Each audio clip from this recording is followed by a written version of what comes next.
রাজনীতির লেবাস গায়ে জড়িয়ে এমন লম্পট মানসিকতা ও জঘন্য অপকর্মের নজির মেলা ভার। পদের দাপট দেখিয়ে অন্যের 15 বছরের সুখের সংসার ছারখার করে দিয়েছেন তেজগাঁও শিল্পাঞ্চল থানা ছাত্রদলের সাধারণ সম্পাদক আনিসুর রহমান মানিক। 2 সন্তানের মাকে ভাগিয়ে নিয়ে যাওয়া, অবুঝ বাচ্চাকে ভয়ভীতি দেখানো এবং রমরমা চাঁদাবাজির মতো নোংরা কর্মকাণ্ডে জড়িয়ে এখন চরম ধিক্কারের মুখে এই তথাকথিত নেতা। অপকর্মের সব সীমা পার করায় শেষ পর্যন্ত সংগঠন থেকেও তাকে লাথি মেরে তাড়িয়ে দেয়া হয়েছে।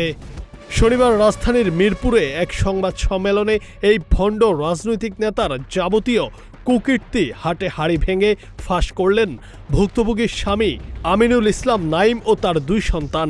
সংবাদ সম্মেলনে কান্নায় ভেঙে পড়ে ভুক্তভোগীর স্বামী জানান, 2024 সালের রাজনৈতিক পট পরিবর্তনের পর নির্বাচন কেন্দ্রিক কর্মকাণ্ডে যুক্ত হওয়ার সময় তার স্ত্রী জাহানারা আক্তার আইভীর সঙ্গে আনিসুর রহমান মানিকের ঘনিষ্ঠতা তৈরি হয়।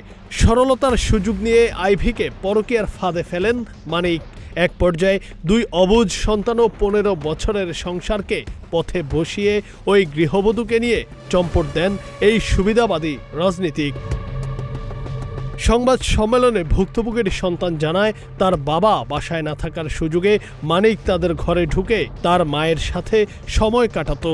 অবুঝ সন্তান এই অনৈতিক কাজ দেখে ফেলে বাবাকে বলে দিতে চাইলে তাকে ভয় ভীতি দেখাতো মানিক। রাজনীতির সাইনবোর্ড ঝুলিয়ে এভাবে সন্ত্রাসী কায়দায় ভয় দেখানোর ঘটনায় তীব্র ক্ষোভ ছড়িয়ে পড়েছে।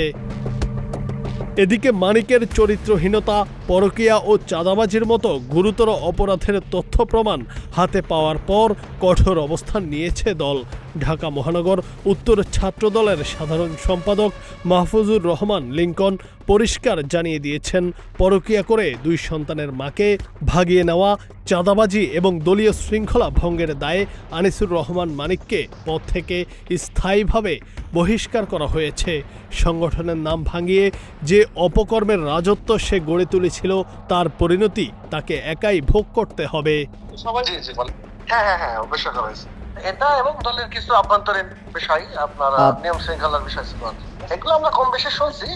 কিছু সত্যতা ছিল, কিছু পাই নাই। আপনি আইনের হাত থেকে বাঁচতে ও নিজের অপরাধ ঢাকতে বর্তমানে গা ঢাকা দিয়েছেন অভিযুক্ত মানিক ও ওই গৃহবধূ। তবে সচেতন মহলের স্পষ্ট দাবি, রাজনীতির নাম ভাঙিয়ে সংসার ভাঙা ও চাঁদাবাজি করা এই অপরাধীকে দ্রুত গ্রেফতার করে কাঠগড়ায় দাঁড় করাতে হবে। News desk, green TV digital.